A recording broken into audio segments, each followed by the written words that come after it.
একেই বলে গতবারের চ্যাম্পিয়ন দল নিজেদেরকে আবার যেভাবে বিধ্বংসী SRH এর বিরুদ্ধে তাদের ব্যাটিং এবং বোলিংয়ের পারফরমেন্সে ৮০ রানের ব্যবধানে হারিয়ে এক ধাপে উঠে আসলো পঞ্চম স্থানে, মানে ৫ ধাপ ওপরে। নেট রান রেটেও বিরাট পরিবর্তন। তবে কোথাও গিয়ে ওপেনিং ব্যাটারদের একটু ধৈর্যশীল এবং কিছু পরিবর্তন হয়তো কলকাতা নাইট রাইডার্সের আবারও চ্যাম্পিয়নশিপ মাইন্ডসেটকে তাজা করে দেবে।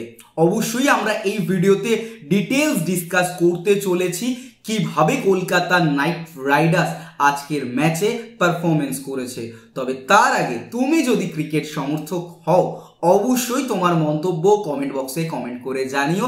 এছাড়া ভিডিওটা অবশ্যই লাইক করো যাতে আরও বেশি মানুষের কাছে ভিডিওটা পৌঁছাতে পারে। প্রথম কথা, SRH এর ব্যাটিং লাইন আপ মানেই অবশ্যই বিধ্বংসী এবং সেখানে কলকাতা নাইট রাইডার্স যেভাবে তাদের বোলিং লাইন আপ দিয়ে তাদেরকে নাস্তানাবুদ করে দিল এবং একেবারেই দেখতে দেখতে মনে হচ্ছিল কোথাও গিয়ে আমরা একটা ম্যাচের হাইলাইটস দেখছি। প্রথম 10 ওভারেই কলকাতা তাদের জয়কে সুনিশ্চিত করে দিয়েছিল, যেখানে অবশ্যই T20-তে একদম শেষ বল অবধি প্রতিযোগিতা চলে, সেখানে 10 ওভার বাকি থাকতেই নিজেদের পকেটে ম্যাচ পুরে নেওয়াটা সত্যি চ্যাম্পিয়নশিপ মাইন্ডসেট তাদের মধ্যে রয়েছে বা আবারও কোথাও গিয়ে এই ম্যাচের পর বুস্ট হতে চলেছে সেটা নিঃসন্দেহে বোঝা যায়।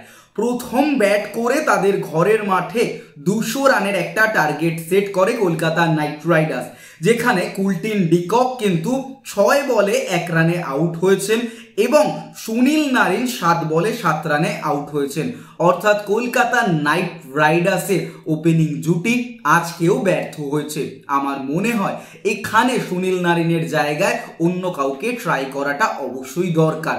ওপেনিং জুটি যদি মোটামুটি 35 থেকে 40 রানের পাওয়ার প্লেতে একটা ইনিংস খেলে দেয় তাহলে কিন্তু কলকাতা নাইট রাইডার্স অনেক বেশি বুস্ট আপ পাবে এবং মিডল অর্ডার আরও ভালোভাবে তাদের পারফরমেন্সটা তুলে ধরতে পারবে।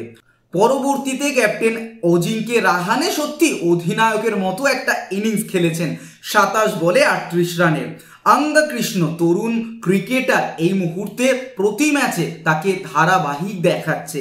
তিনি 32 বলে 50 রানের একটা ইনিংস খেলেছেন এবং ভেঙ্কটেশ আইয়ার তার নামের প্রতি সুবিচার করেছেন আজকে 29 বলে 60 রানের একটা ইনিংস খেলে।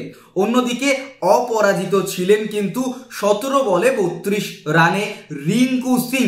আজকে তার 50 নম্বর ম্যাচে তিনি আবারও তার ধারাবাহিকতা কোথাও গিয়ে তুলে এনেছেন এবং তার সেই ধৈর্যশীল ব্যাটিংই কিন্তু তাকে তুলে এনেছে তার দলকে ভালো পারফরমেন্স দেওয়ার ক্ষেত্রে।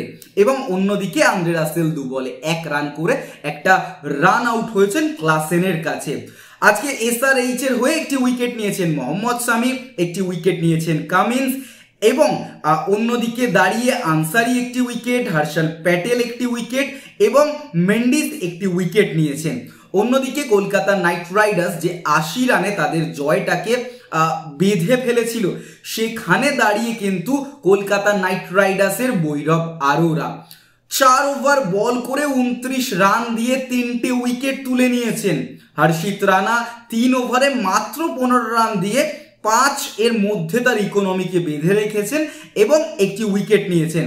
বরুণ চক্রবর্তী তিনিও কিন্তু 4 ওভার বল করে 22 রান দিয়ে 3টি উইকেট নিয়েছেন। আন্দ্রে রাসেল 1 ওভার 4 বল করেছেন যেখানে 2টো উইকেট দিয়েছেন এবং 21 রান কিন্তু তিনি দিয়েছেন। সুনীল নারিন 4 ওভার বল করে একটি উইকেট নিয়েছেন। উইকেট যে পড়েছে সেটা আমরা যদি এক নজরে দেখি, ট্রেভিস হেডের উইকেট পড়েছে কিন্তু 2 বলে 4 রানে 1 উইকেট। অভিষেক শর্মা পড়েছেন 1 ওভার 6 বলে 9 রানে 2 উইকেট। ঈশান কিষান 2 ওভার 1 বলে 9 রানে 3 উইকেট। নীতিশ কুমার রেড্ডি 6 ওভার 4 বলে 44 রানে 4 উইকেট এবং মেন্ডিস কিন্তু 9 ওভার 3 বলে 66 রানে 5 উইকেট। অঙ্কিত ভার্মা 75 রানে 6 উইকেট 10 ওভার 4 বল, এবং এখানেই কলকাতা নাইট রাইডার্স নিজেদের এই ম্যাচটাকে পকেটস্থ করে ফেলেছিল।